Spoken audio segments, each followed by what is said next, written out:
मैं गांधी की तरह इस कानून को फाड़ता हूं। ये अनकॉन्स्टिट्यूशनल है सर। इस देश में झगड़े पैदा करने का काम बीजेपी करना चाहती है मस्जिद और मंदिर के नाम पर, इसीलिए मैं इसका कंडेम करता हूं। गवर्नमेंट क्या कर रही है? आप मुस्लिम समाज में जो बेकार किस्म के लोग हैं उनको एक रास्ता बना रहे हैं, एग्जिट दिखा रहे हैं कि तुम्हें वक्त से बचना है तो तुम्हें ट्रस्ट बना लो। ये क्या कर रहे हैं सर आप? कम से कम उन दाऊदी बोरा को आप दे देते। अच्छा sir, clause 3V section 36 clause 18 देख लीजिए।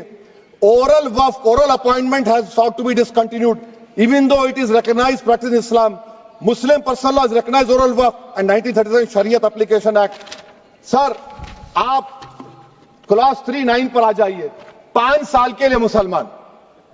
मैं किरण रिजिजू से पूछना चाहता हूं, सर दाढ़ी रखे तो मुसलमान प्रैक्टिसिंग है या क्लीन शेव आपकी तरह है? तो बताइए हमको, प्रैक्टिसिंग क्या होगा?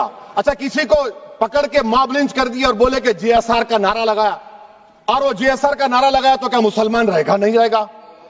या फिर देश के प्रधानमंत्री ने कहा था कपड़े देखकर पहचानो, तो क्या कपड़े देखकर आप कह देंगे? अच्छा, अगर कोई क्रिश्चियन हिंदू धर्म कबूल करता है तो क्या वो मंदिर को दे सकता प्रॉपर्टी? फिर भारत के संविधान में आर्टिकल 300 क्यों है सर? राइट टू इक्वालिटी क्यों है? फ्रीडम ऑफ रिलीजन क्यों है? 5 साल कहां से लाएंगे? अच्छा सर, और एक चीज मैं आपको बोल के खत्म कर दूंगा सर। इस बिल में वक्फ औलाद का सर, इसमें आप देखिए clause 432, the creation of waqf al-awlad shall not result in denial of inherent rights to heirs, including women heirs or the waqif or any other right of person. Sir ये article 25 का violation है, शरीयत application act 37 का violation, article 300A का violation है। अच्छा, हिंदू धर्म में सेल्फ एक्वायर्ड प्रॉपर्टी को एक हिंदू, अब उसके फर्ज के 2 बच्चे हैं, वो एक को अपनी पूरी दौलत दे सकता है, कोई रोक टोक नहीं है। वो कहेगा नहीं मैं घर के बच्चों को नहीं दूंगा, मोहल्ले के गरीब को दे दूंगा, वो भी कोई रोक टोक नहीं है। वहां पर आपको बच्चों की फिक्र नहीं है। जब मैं अपनी प्रॉपर्टी को अल्लाह को मालिक बनाकर दे रहा हूं, आप कह रहे बच्चों की फिक्र नहीं है। इतनी मोहब्बत आप बिल्किस बानो से दिखा देते तो आपके लिए दुआएं देती आपके लिए। तो सर आप दूसरी बात आप देख लीजिए सर, आखिरी बात कहकर मैं अपनी बात को मुकम्मल कर रहा हूं सर। सर आप देखिए, इसमें अमित शाह साहब बोले कि इतनी प्रॉपर्टीज का कब्जा हुआ, चोरी हुई, ये हुआ।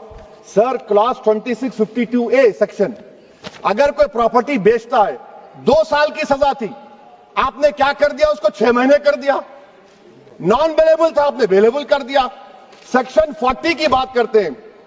सेक्शन 40 में सर हमको जो ज्वाइंट वर्किंग कमेटी का जो नोट्स दिए, उसमें मिनिस्ट्री ऑफ माइनॉरिटी अफेयर्स ने कहा कि 30 साल में 515 केसेस सेक्शन 40 के, और सिर्फ 8 लोग कोर्ट को गए। वक्फ यूजर का कानून तेलंगाना आंध्रा में है, सेक्शन 40 का कानून तमिलनाडु 63 है, आंध्र प्रदेश में 43 है। और सर आप डायरेक्शन दे रहे हैं। अच्छा, क्लॉज 4218B देखिए सर, आप रूल बना रहे हैं, कोऑपरेटिव फेडरलिज्म के खिलाफ है, इतना रूल बना रहे हैं। और आखिर में सर मैं आपको बताना चाह रहा हूं स्पीकर साहब, ये बिल का मकसद सिर्फ मुसलमानों को जलील और रुस्वा करना है, मुसलमानों को दूसरे दर्जे का शहरी बनाने का इनका मकसद है। सर अगर आप हिस्ट्री को पढ़ेंगे तो महात्मा गांधी उस वक्त के व्हाइट अफ्रीका में सफेद फार्म अफ्रीका के कानून को महात्मा गांधी ने कहा था कि ये मेरा कॉन्शियंस इसको मानता नहीं है, मैं इस कानून को कबूल नहीं करता हूं। तो महात्मा गांधी ने क्या किया? उन्होंने उस कानून को फाड़ दिया। तो मैं गांधी की तरह इस कानून को फाड़ता हूं। ये अनकॉन्स्टिट्यूशनल है सर। इस देश में झगड़े पैदा करने का काम बीजेपी करना चाहती है मस्जिद और मंदिर के नाम पर, इसीलिए मैं इसका कंडेम करता हूं।